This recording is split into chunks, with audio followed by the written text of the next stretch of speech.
கடந்த வாரம் மிகப்பெரிய அளவில் வைரலாக பேசப்பட்டு வந்துட்டு இருந்த விஷயம் ரஹ்மான் மற்றும் சாய்ரா பானு அவர்களினுடைய விவாகரத்து விஷயம்தான். இப்போ 3 பிள்ளைகள் இருக்காங்க அப்படின்னு மீண்டும் இணைய போகிறாங்க அந்த தம்பதியினர்னு வழக்கறிஞர்கள் சொல்லியிருக்கக்கூடிய தகவல் மிகப்பெரிய அளவில் எல்லோருடையுமே வைரலாக பரவி வந்துட்டுருக்கு. அது என்னன்றதை வீடியோக்குள்ள போய் பார்த்து தெரிஞ்சுக்கலாம். சமீப காலமாகவே நட்சத்திரங்களினுடைய பிரிவு மிகப்பெரிய அளவில் ரசிகர்களுக்கு சோகத்தை ஏற்படுத்தி வருது. அதில் ரொம்பவே முக்கியமாக அதிகமாக பேசப்பட்டு வந்துட்டு இருந்த விஷயம் ரஹ்மான் மற்றும் சாய்ரா பானு அவர்களினுடைய விஷயம்தான். பிரபல இசையமைப்பாளரான ரஹ்மானுடைய மனைவி சாய்ரா பானு அவரை பிரிய போவதாக கடந்த சில நாட்களுக்கு முன்னாடி அறிவிச்சிருந்தாங்க. இதனை ரஹ்மானும் உறுதி செய்த நிலையில ரசிகர்கள் மிகப்பெரிய அளவில் கடும் அதிர்ச்சி அடைஞ்சிருந்தாங்க. இருவருக்கும் இடையே சமரசம் ஏற்படாது அப்படின்னு எப்போதெல்லாம் பார்த்தோம்னா அவங்க சொன்னதே கிடையாது. ஆனா திடீரென இப்படி எதற்காக இந்த ஒரு விஷயம் நடந்திருக்குன்னு எல்லோரும் பலவிதமான கோணங்கள்ல கேள்விகளை கேட்டு வந்துட்டு இருந்தாங்க. இப்படி இருக்கக்கூடிய சூழ்நிலையில் இப்போ பார்த்தோன்னா மீண்டும் இணைய போகிறாங்க அப்படின்ற செய்திகள் வெளியாகி ரசிகர்களுக்கு மகிழ்ச்சியை கொடுத்துருக்குன்னு தான் சொல்லணும்.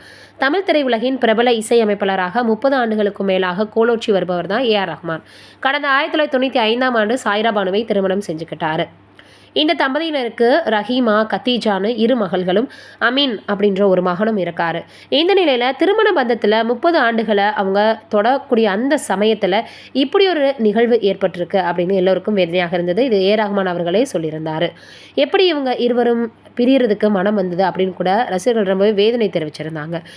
ரஹ்மானினுடைய மனைவி சாய்ரா பானு தங்கள் இருவரும் பிரிவதாக அறிவிச்சாங்க. அதுக்கு இடையில் ஏற்கனவே சில விஷயங்கள் இருக்குது, தீர்க்க முடியாத இடைவெளி உருவானதற்கு காரணம் நிறையவே இருக்குது அப்படின்னு பலரும் பலவித கோணங்களில் பேசி வந்தாங்க. திரையுலகம் முழுவதும் இதனால் கடும் அதிர்ச்சி அடைஞ்சிருந்தாங்க. இது தொடர்பாக பதிவிட்டிருந்த ரஹ்மான் தங்களது திருமண பந்தம் 30 ஆண்டுகளை எட்டும் என நம்பினோம். ஆனால் எல்லாமே கண்ணுக்கு தெரியாத முடிவாக போயிடுச்சுன்னு தன்னுடைய சமூக வலைதளத்தில் பகிர்ந்தார். ரஹ்மானினுடைய அறிவிப்பு வெளியான 24 மணி நேரத்தில் அவரது இசைக்குழுவில் ஹிட்டாரிஸ்டாக பணிபுரிந்து வந்த மோகன் இடே என்பவரும் தன்னுடைய கணவரை பிரிய போவதாக சொன்னதுமே சமூக வலைதளங்களில் ஏராளமான கட்டுக்கதைகள் வந்துச்சு. இந்த நிலையில் அந்த விவகாரங்களுக்கு தங்களது பிரிவுக்கும் எந்த விதமான தொடர்புமே கிடையாது அப்படின்னு சாய்ரா பானு தரப்பு சொல்லியிருந்தாங்க. மேலும் தனது தந்தை குறித்து அவதூறான கருத்துகள், ஆதாரமற்ற வதந்திகள் பரப்பப்படுவதாக அவருடைய மகன் அமீனும் சொல்லியிருந்தார். ரஹ்மான் உலகின் சிறந்த மனிதர் அப்படின்னு சாய்ரா பானு அவர்களும் சொல்லியிருந்தாங்க. இந்த நிலையில் ரஹ்மான் சாய்ரா பானு இடையே சமரசம் ஏற்படாது என எப்போதும் தான் சொன்னதே கிடையாது அப்படின்னு சொல்லியிருக்காங்க. சாய்ரா பானுவினுடைய வழக்கறிஞரான வந்தனா ஷா இது தொடர்பாக சமீபத்தில் ஒரு பேட்டியை கொடுத்துருக்காங்க. அதில் சாய்ரா ரஹ்மான் வெளியிட்டிருக்க அறிக்கையில் பிரிவின் வழியை வெளிப்படுத்தியிருக்காங்க.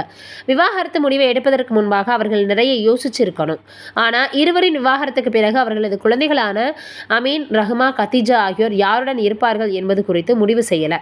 அவர்கள் வளர்ந்த பிள்ளைகளாக இருப்பதனால முடிவெடுக்கும் சுதந்திரம் அவர்களுக்கே இருக்குது. ஆனால் இருவருக்கும் இடையே எப்போதும் சமரசம் ஏற்படாது அப்படின்னு ஒருபோதும் சொல்லவே இல்லை. விவாகரத்து பிரச்சனையில ஜீவானம்சம் குறித்து பேசப்பட்டதா அப்படின்னு நிறைய வதந்திகள் உலா வந்துச்சு. சாய்ரா பண ஆசை கொண்டவர் கிடையாது அப்படின்னு தெரிவிச்சிருக்காங்க அவங்களுடைய வழக்கறிஞர். இதன் மூலமாக குழந்தைகளுக்காக ரஹ்மான், சாய்ரா தம்பதி மீண்டும் இணைவார்கள் அப்படின்னு சொல்லப்படுது. ஆனால் அதற்கு சிறிது காலம் எடுக்கும் அப்படின்ற மாதிரியும் சொல்லியிருக்காங்க. எது எப்படியோ என்ன நடக்க போகுது அப்படின்றத நம்ம வெயிட் பண்ணி பார்க்கலாம். இது ஒரு புறம் இருந்தாலும் பிரபலமான நடிகை ஒருத்தவங்க சாமியாருடைய பேச்சை அந்த அளவுக்கு கேட்பாங்களா, தட்டவே மாட்டாங்களா. அப்படி அவர் சினிமாவிலேருந்து விலகி போக சொன்னதுனால திருமணமாகி வெளிநாட்டில் போய் செட்டில் ஆயிட்டாங்க. அந்த நடிகை வேற யாரும் கிடையாது. 80 காலகட்டத்தில் தமிழ் சினிமாவில் முன்னணி நடிகையாக வலம் வந்த நடிகை மாதவி தான்.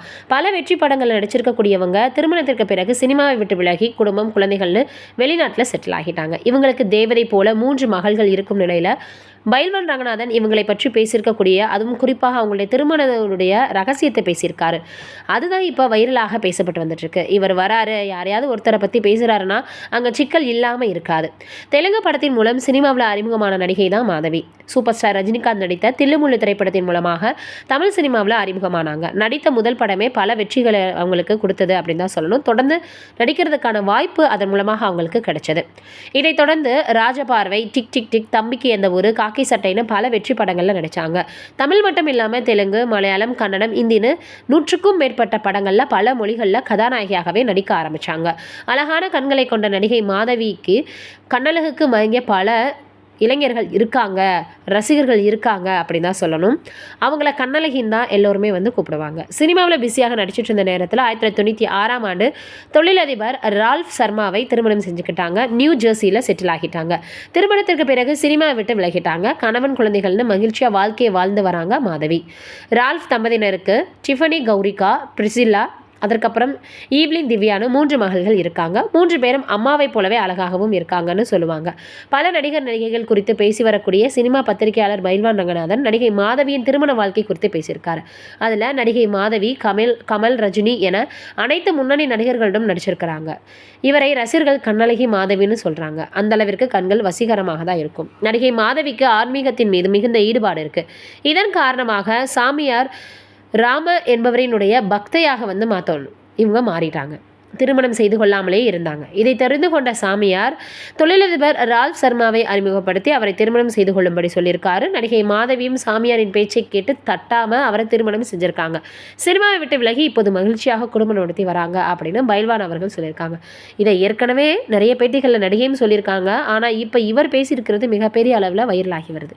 நீங்கள் என்ன நினைக்கிறீங்க இதை பற்றி அப்படின்றத மறக்காமல் கமெண்ட்டில் சொல்லுங்கள். நன்றி, வணக்கம்.